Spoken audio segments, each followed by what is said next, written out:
নমস্কার, আমার politics topic চ্যানেলে স্বাগত জানাই আপনাদের সবাইকে। আমার এই ভিডিওগুলি যদি ভালো লাগে চ্যানেলটিকে সাবস্ক্রাইব করে আপনারা পাশে থাকবেন, এটা আপনাদের কাছে অনুরোধ। আমি খুব নর্মাল সাদাসিধেভাবে ভিডিও করি, অন্য ভিডিও ক্লিপ এনেও দেখাই না, কিছু না, যা সরাসরি বক্তব্য রাখি সাধারণ মানুষের মধ্যে যাতে পৌঁছতে পারে, সাধারণ মানুষ যাতে বুঝতে পারে। বুঝে শুনে খারাপ লাগলে তাও জানাবেন কমেন্টের মাধ্যমে, ভালো লাগলে তাও কমেন্টের মাধ্যমে জানাবেন।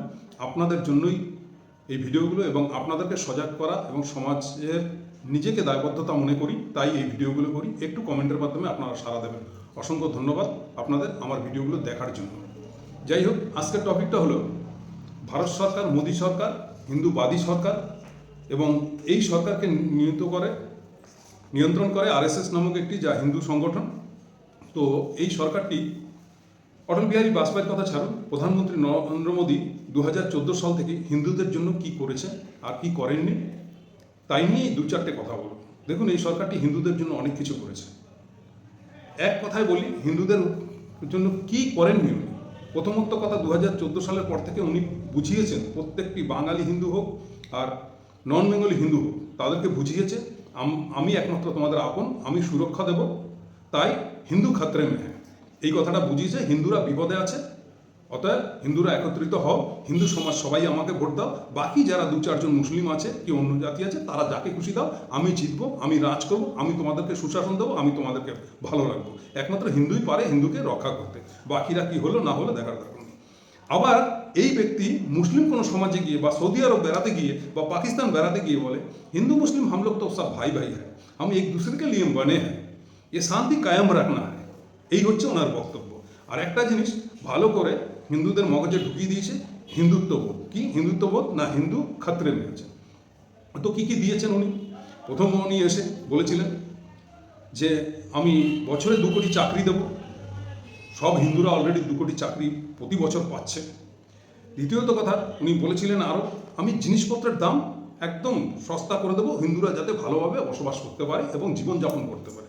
তার জন্য ওনার আমল শুরু হতেই 23 থেকে 27,000 টাকা সোনার ভরি ছিল, আজকের দিনে দাঁড়িয়েছে সেটা 1,27,000 টাকা, 1,36,000 টাকা অবধি, যেটা কোনো ভারত স্বাধীন হওয়ার পরে কোনো রাজনৈতিক বা কোনো প্রধানমন্ত্রীর আমলে এত দ্রুত জিনিসপত্রের মূল্যবৃদ্ধি হয়নি, বিশেষ করে স্বর্ণ।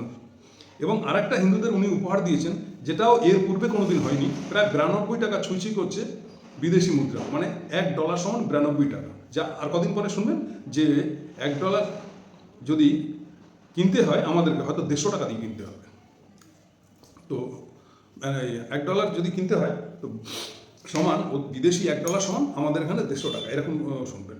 যাই হোক, এটা তো উপহার দিয়েছেন, এবং আরেকটা বিদ্বেষ এমনভাবে ঢুকিয়ে দিয়েছে, হিন্দু মুসলিমের এমন একটা উস্কানির জায়গায় নিয়ে এসছে যে আজকে একজন হিন্দু যতই সে মনে করুক যে মুসলিম এবং হিন্দু আমরা একত্রিতভাবে থাকবো এবং একটা মিলবন্ধনে থাকবো, কিন্তু মন থেকে একবার হলেও তার মধ্যে আসে না, হিন্দু খাতরে মে হ্যায়, মোদিজি বলেছে।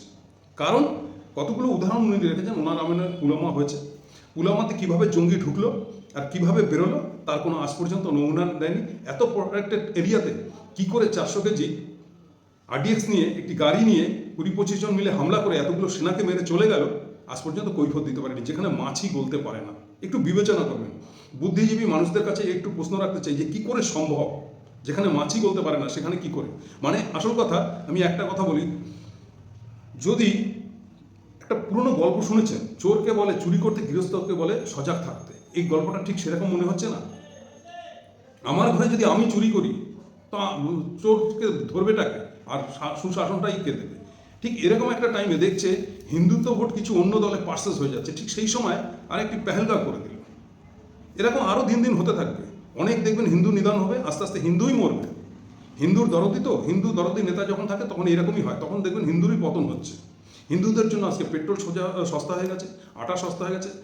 আপনি পেট্রোল পাম্পে যাবেন, আপনি দাঁড়িয়ে বলবেন জয় শ্রীরাম, আমি একজন হিন্দু, আমাকে 50 টাকা লিটারের তেল দাও। কারণ এনারা বলেছিলেন ক্ষমতায় আসার আগে হিন্দুদের জন্য 40 টাকা পেট্রোল দেবে, তো দিয়েছে, চেয়ে দেখবেন। এবং দ্বিতীয়ত কথা হচ্ছে গিয়ে বলেছিলেন নোটবন্দি, এমন নোট আমি বার করব যে নোট কোনোদিন নকল হবে না, ডুপ্লিকেট হবে না, এবং উগ্রপন্থীদের কাছে, আতঙ্কবাদীদের কাছে এই জালি নোটের কারবার বন্ধ হয়ে যাবে, যার বদলে এরা এত শক্তিশালী হয় এই 2 নম্বরই টাকা পেয়ে। সেটা বন্ধ হয়ে যাবে, এমন চিপ রাখবো, এমন কিছু করবো, এমন বহু কিছু দেখিয়েছে।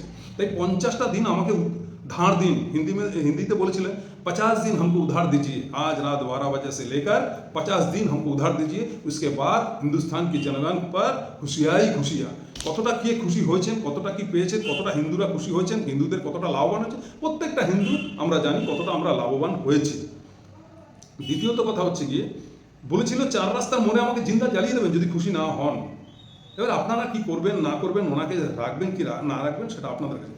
2014 সাল থেকে পশ্চিমবাংলায় এসে বলে এসছে মতুয়া হিন্দুদের আমি এই দেশের নাগরিকত্ব দেবো। কতজনকে না, ক লাখ লোকে, কটা উনি বলেছে সবাইকে দেবেন, আমি বলছি কটা নাগরিক দিয়েছে, কটা মানুষকে নাগরিকত্ব দিয়েছে। এবং এসআইআরটাও করছে।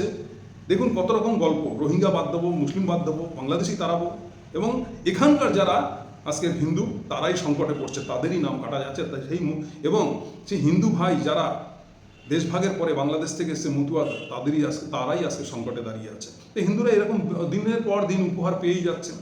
হিন্দুদের কি না করেছেন একবার ভাবুন তো। হিন্দুদের জন্য উনি কী করেননি, আমি তো বলবো কি করেননি, সব সীমা পার করে দিয়েছে। কোনো স্টেডিয়ামের রং চেঞ্জ করে ওনার নিজের নাম বসিয়েছে। এমনকি কলকাতা বিমানবন্দর, নেতাজি সুভাষচন্দ্র যে বিমানবন্দর রয়েছে সেটারও নাম পরিবর্তন করতে চেয়েছে, অনেক বাধাবিঘ্ন এসছে বলে করতে পারেনি। আগামী দিনে বাংলায় ক্ষমতায় নিয়ে আসলে সেটাও করে দেবে। নেতাজি সুভাষের থেকেও বড় বাঙালি, বড় হিন্দু হচ্ছেন কি খুদ নরেন্দ্র মোদী, তো ওনার নাম সব জায়গায় থাকবে। যা করে গেছে কংগ্রেস আমলে হোক, ব্রিটিশ আমলে হোক, যা পূর্বে যা করে গেছে সব রং করে তার উপর শুধু মোদি, শুধু মোদি। মোদি হ্যাঁ তো মুমকিন হ্যাঁ, কি মুমকিন হচ্ছে না একবার ভেবে দেখুন। দেশে আজকে কি হচ্ছে না। 2 টাকার বাংলাদেশের নেতা ইউনুস, যার নিজের দেশেই ঠাঁই ছিল না, সে কোথার থেকে উড়ে এসে সে আজকে চোখ রাঙাচ্ছে কথায় কথায় হিন্দুদের উপরে, এবং তার দেশে কোনো হিন্দুকে গাছে বেঁধে উল্টো লটকিয়ে হত্যা করে পেট্রোল দিয়ে জ্বালিয়ে দিচ্ছে এবং সবাই ভিডিও করছে।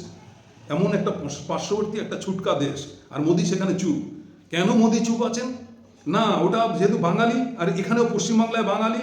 এই মমতা ব্যানার্জির মাথায় কাঁঠালটা কীভাবে ভাঙা যায়, মুসলিম তোষণ করেন, এই গল্পটা যাতে ভালো করে বানাতে পারি এবং এইটা যাতে করতে পারি, আমার ভোটটা যাতে পশ্চিমবাংলায় আসে, আমি চুপ করে দেখবো, চুপ করে থাকবো, চুপ করে বলবো দেখো হিন্দুদের উপরে কি নির্যাতন হচ্ছে, আমি আছি তোমাদের জন্য, বাংলাতেও আমাকে নিয়ে আসো। আমার 17টা 18টা রাজ্য জয় করে খিদে মেটেনি, আমাকে বাংলাটাও খাওয়াও, বাংলাটা খেলে পরে আমার পেটটা ভরবে, নাহলে পেটটা খালি। হিন্দু ভাই, মেরে প্যারে ভাইও, মেরে প্যারে বহনও, আপনারা দেখেছেন এই গল্প হবে। এবং সম্পূর্ণ রাজ্য, যে রাজ্যটাই বিরোধীদের আছে সেই রাজ্যের উপরে যত দেশের বদনাম, যত মুসলিমবাদী কথা, মুসলিম তোষণকারী কথাবার্তা হিসাবে। অমিত শাহর মতন একজন স্বরাষ্ট্রমন্ত্রী দেশের, তিনি এসে বলছেন বর্ডার খুলে দিয়েছেন মমতা ব্যানার্জি, তাই সব ঘুষবেটিয়া ঢুকছে।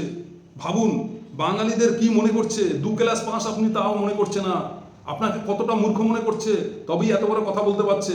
অন্য শিক্ষিত সমাজে দাঁড়িয়ে বললে আজ থেকে 30 বছর আগে বললে ওই স্বরাষ্ট্রমন্ত্রী সুস্থ অবস্থায় বাড়ি ফিরতে পারতেন না। মানুষ এতটাই জাগ্রত ছিল। আজকের মেরুদণ্ড এতটাই ব্যাখ্যা করে দিয়েছে, জাতিভেদ করে করে হিন্দুত্ববোধ মানুষের মধ্যে ঢুকিয়ে দিয়ে। সে স্বরাষ্ট্রমন্ত্রী হোক আর যাই হোক, দেশে আগুন লেগে যেত যদি কোনো স্বরাষ্ট্রমন্ত্রীর মুখে এরকম বক্তব্য থাকতো যে একজন মুখ্যমন্ত্রী বর্ডার খোলা রাখে। তাহলে উনি কি করতে রয়েছেন, উনি স্বরাষ্ট্রমন্ত্রী, উনি কি করতে আছেন?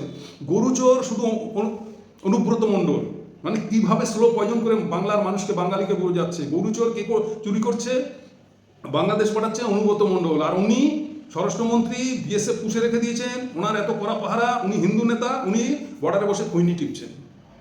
মানে মানুষকে কতটা গদ্দপ বানাচ্ছে। তা হিন্দু তোর গল্প শুনিয়ে মোদী সরকার আমাদের কি উপহার দেয়নি, কি উপহার দেয়নি।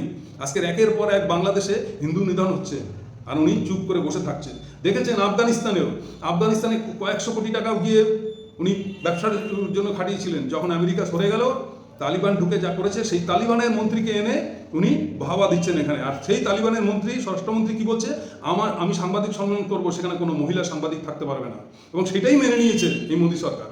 তাহলে ভাবুন উনি কোন মুসলিমের সামনে দাঁড়িয়ে উঁচু গলায় করে কথা বলবে এবং কোথায় হিন্দুদের জন্য উনি প্রতিবাদ করবে?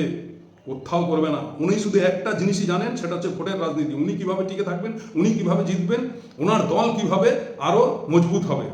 দিল্লির বুকে আপনারা দেখেছেন 27 বছর পরে ক্ষমতায় এসছে, উনি তো হিন্দু করে দিল্লিতে কত সুন্দর হিন্দুত্বর উপহার দিয়েছে মানুষজনকে। যেখানে হিন্দু বাঙালিরা থাকে তাদের ঘরে কারেন্ট বিদ্যুতের কানেকশন কেটে দিচ্ছে, জলের কানেকশন কেটে দিচ্ছে, তাদেরকে তাড়িয়ে দিচ্ছে এবং বহু বাড়িঘর ভেঙেছে বুলডোজার দিয়ে। এমনকি আরএসএস এর অফিসের সামনে গাড়ির পার্কিং করবে বলে 1000 বছরের মন্দির, বিশাল বড় মন্দির, সেই মন্দির ভেঙে দিয়েছে। এবং শিবের মূর্তি, বড় শিবের মূর্তি, আমাদের মহাদেবের মূর্তি, যদি আপনি হিন্দু হয়ে থাকেন আর আপনি যদি অন্ধভক্ত হয়ে থাকেন, আপনি বুকে হাত দিয়ে বলুন এটা কোন হিন্দুত্বর পাল্লায় পড়েছেন, কোন নেতা আপনি দেশের জন্য বেঁচেছেন যে আপনার হিন্দু ধর্মের মহাদেবের গলায় শিকল দিয়ে বুলডোজার দিয়ে টানতে টানতে নিয়ে যাচ্ছে। তখন আপনি একবার ভাবছেন না যে কোন হিন্দুত্বর টুপি পরাচ্ছে? এ তো আপনাকে স্লো পয়জন করছে হিন্দুত্বর নাম দিয়ে। তখন আপনার হিন্দুত্বর উপরে আঘাত আসছে না, হিন্দু ধর্মের উপরে আঘাত আসছে না? সনাতনীরা তখন জেগে উঠছেন না? উঠবেন না। কেননা আপনাদের বোকা বানাচ্ছে একটাই কারণ, মমতাজ বেগম। এখন আপনাদের মাথায় শুধু ঢোকাতে চাই যে মমতা বন্দ্যোপাধ্যায়কে মমতাজ বেগম বলে মুসলিমবাদী বানিয়ে দাও, আর ওখানেও আমাকে জেতাও, ওই রাজ্যেও আমি আসবো। তারপরে বাঙালিদের যেভাবে উড়িষ্যায় পিটিয়েছি, যেভাবে দিল্লিতে পিটিয়েছি, যেভাবে বিহারে পিটিয়েছি, ওইভাবে পশ্চিম বাংলায় পেটাবো। তো এরকম বহু কিছু উদাহরণ আছে, বহু কিছু আমাদেরকে উপহার দিয়েছে। তাই বাঙালি সমাজকে, হিন্দুদেরকে সজাগ করতেই আজকের এই ভিডিওটা করছি। এত উপহার নেওয়ার পরে নিশ্চয়ই আপনাদের পেট ভরে গেছে, বুক ভরে গেছে, নিশ্চয়ই মগজ হয়তো কিছুটা খালি আছে। সেটা আমার কথাবার্তা শুনে একটু ভরে একটু কমেন্টের মাধ্যমে বলবেন আমি কথাগুলো কি ভুল বলেছি। যদি মনে হয় তাহলে এ নিয়ে আরও বিস্তারিত বহু কথা আছে, আমাকে সারাদিন বলতে দিলেও শেষ হবে না। একবার ভাবুন, আমি একজন সাধারণ পরিবারের ছেলে, সাধারণ মানুষ, আমি রাজনীতিটা বুঝি না, আমি দেশকে ভালোবাসি, আমি আমার বাঙালি সমাজকে ভালোবাসি, আমি হিন্দুত্বকে ভালোবাসি, আমি সনাতনীকে ভালোবাসি এবং মানুষ হিসাবে মানুষকে ভালোবাসি। তাই আপনাদের কাছে হাত জোর করে নিবেদন, আমার এই কথাগুলো শুনুন এবং বিশ্লেষণ করুন এবং আপনাদের মতামত করুন যে আমি কথাগুলো সঠিক বললাম কি ভুল বললাম, কেমন লাগলো আপনাদের অবশ্যই কমেন্টের মাধ্যমে জানান এবং জানালে আমি উৎসাহিত হব, পরবর্তী ভিডিও নিয়ে আসবো। এই ভিডিওটি দীর্ঘায়ু করার জন্য এখানেই সমাপ্ত করলাম, আপনাদের কাছে বিবেচনা ছাড়লাম। আপনারা এই কমেন্ট করুন, আপনারা বলুন আমি কথাগুলো কি সত্যি ভুল বললাম একজন মানুষ হিসাবে। আমার কোনো স্বার্থ নেই, আমি কোনো রাজনৈতিক চাটুয়া নয়, আমি কোনো রাজনৈতিক নেতার চাটুয়া নয়, আমি সমাজের ভালো, মানুষের ভালো এবং আমার হিন্দু সনাতনীদের কথা ভেবেই এই ভিডিওটা করলাম। আপনারা পার্সেস হচ্ছেন, কোনো ভুল বার্তা যাচ্ছে আপনাদের কাছে, তাই করার জন্য আপনাদেরকে বলছি। মানুষ হিসাবে একজোট হন, বাঙালি হিসাবে একজোট হন, সনাতনী হিসাবে একজোট হন, কিন্তু এই মগজ ঘুরানো কথায় পড়ে এমন কোনো ডিসিশন নেবেন না যে সুখে শান্তিতে আমরা ছিলাম সেটাকেও হারিয়ে বসবো। জয় হিন্দ, বন্দে মাতরম। ধন্যবাদ আপনাদেরকে।